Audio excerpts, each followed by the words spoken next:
tadi kita lihat contoh sunat dari laki-laki ya. Kalau laki-laki memang penting ya dari sisi medis ya. Iya betul. Oke, sebelum kita mau nanya yang soal perempuan dulu atau mau lanjutin yang laki-laki Ya tadi nih? dulu dong belum dijawab. Bapak penasaran ya, Pak, ya? Penasaran karena anak gua udah terlanjur sunat kalau kata orang sih. Berarti saya butuh tahu juga nih secara medis ketika ada kata tidak boleh keluar berarti ada alasannya. Iya, betul. Alasannya apa dong? Karena posisinya itu kan dekat dengan klitoris. Sebetulnya jadi nggak ada gambar sih ya, seperti ini nih, begini ada yang keluar gitu. Jadi kita cuman menyayat selaput di atasnya.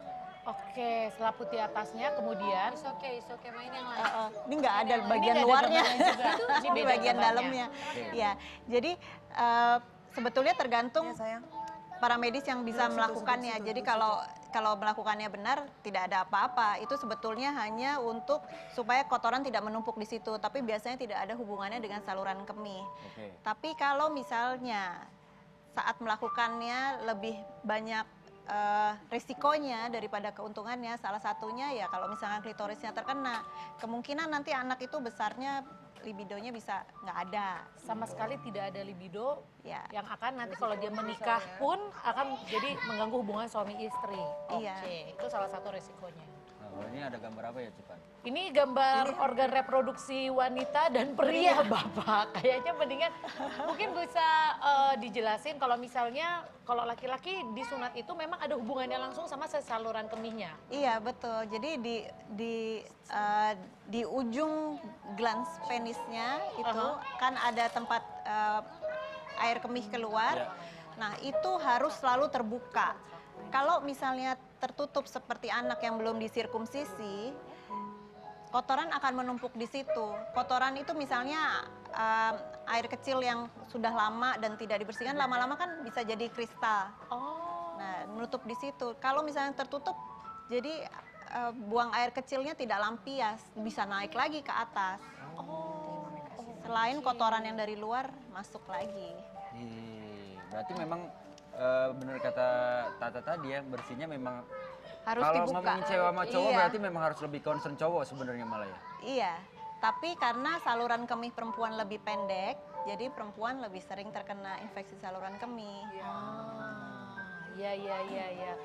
Jadi kalau misalnya sekarang aku mau nanya dulu yang masalah tadi di Amerika kan ini kedua bintang tamu saya kan anaknya belum ada yang disirkumsisi karena kasihan. Tapi kalau di Amerika tadi rekomendasinya malah di bawah umur 1 tahun. Sebenarnya ada nggak sih usia terbaik untuk disirkumsisi untuk anak laki-laki?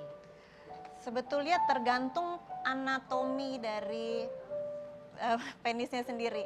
Kalau misalnya penisnya nggak ada masalah, kulupnya bisa diturunkan sehingga lubang dari saluran kemihnya bisa terlihat dan mudah dibersihkan, nggak apa-apa, boleh bisa ditunda sampai usia pubertas. Tapi kalau misalnya nggak bisa diturunkan, aduh apa ini? Dia kasih kartunya ke dokter. Tapi kalau misalnya kulupnya tidak bisa diturunkan karena lubangnya sempit, itu namanya fimosis, kita harus bertindak cepat. Oh, jadi orang tuanya, berarti orang tua pun juga harus memperhatikan itu ya, harus. Iya. Oke. Iya betul. Tahu juga ya. Ini baru tahu nih saya, Iya. soalnya saya nggak pernah punya pengalaman anak laki-laki kan, jadi nanti buat persiapan kalau suatu saat anak saya laki-laki. Maksimal deh Dok umur tertua buat seorang anak. Ini masih bisa nggak tetangga saya? Untuk yang keberapa kali? Selesai hidup saya Bu. Kalau buat cowok deh maksimal. Kamu rencana mau umur berapa ya? Tadi? Kalau 9-10 tahun. Kalau Iya. Mbak Tata mau 5 kayaknya. umur 5 tahun. Pengennya sih 5 tahun. kalau bisa sih sebelum anak tersebut memasuki usia pubertas. Jadi pubertas di sini kalau anak laki masuk usia pubertas itu umur 9 tahun. Kalau perempuan umur 8 tahun. Lu udah ngepas banget Bu, 9 tahun pubertas. Oh 9 tahun berat Emang ya? kalau Puber saya nggak jadi. Berarti gue lewat Saya dong. rubah pikiran saya. Umur berapa? Umur 10 tahun apa 11 tahun gitu ya. Emang kalau Ketawa sih Bu. Emang kalau disunatnya setelah pubertas kenapa?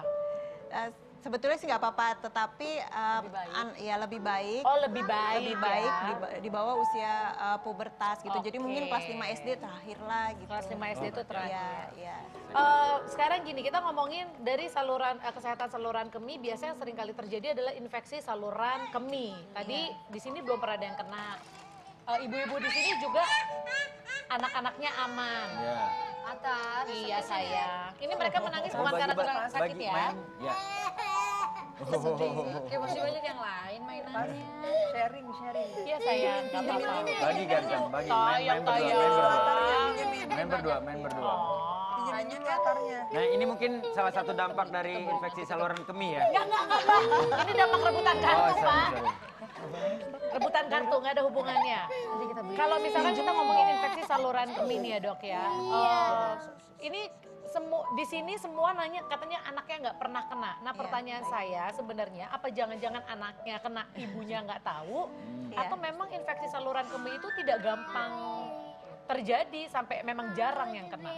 Kalau di bawah 2 tahun, kita harus mengobati ada atau tidak ada gejala infeksi saluran kemih. Jadi kan gejalanya biasanya yang paling sering dan paling ringan itu kan demam tidak tinggi, tapi terus ya anget-anget gitu, tapi anaknya nggak flu. Terus setelah itu mungkin disertai muntah atau kalau makan gitu, gagging. Kan sering tuh anak-anak kalau disuapin kayaknya dia nggak mau makan kan, menolak. Itu juga salah satu gejala dari Biasanya infeksi kita orang saluran Indonesia kemih. kalau cuman gitu, ini masuk angin nih dikerokin gitu ya. Waduh ya lah, kali masih kecil udah dikerokin. Iya kasih minum yang hangat-hangat, Nah dikasih itu bawang. iya, gue Karena masih make sense. jauh banget, karena kita nggak kepikiran dari situ bisa sampai Sampai muntah gitu ya, gitu. nggak berhubungan. Karena kan kadang-kadang memang ya itu tadi kalau kita ngomongin anak-anak dia belum tahu yang dirasain sakit banget tuh di mana, belum Iya. bisa berkomunikasi. Oke baiklah, nanti kita akan cari tahu ya ini gejalanya seperti apa, adakah gejala yang spesifik dan penyebabnya apa. Pemirsa jangan kemana-mana, tetap di Basa Basi, Bahasa Basi.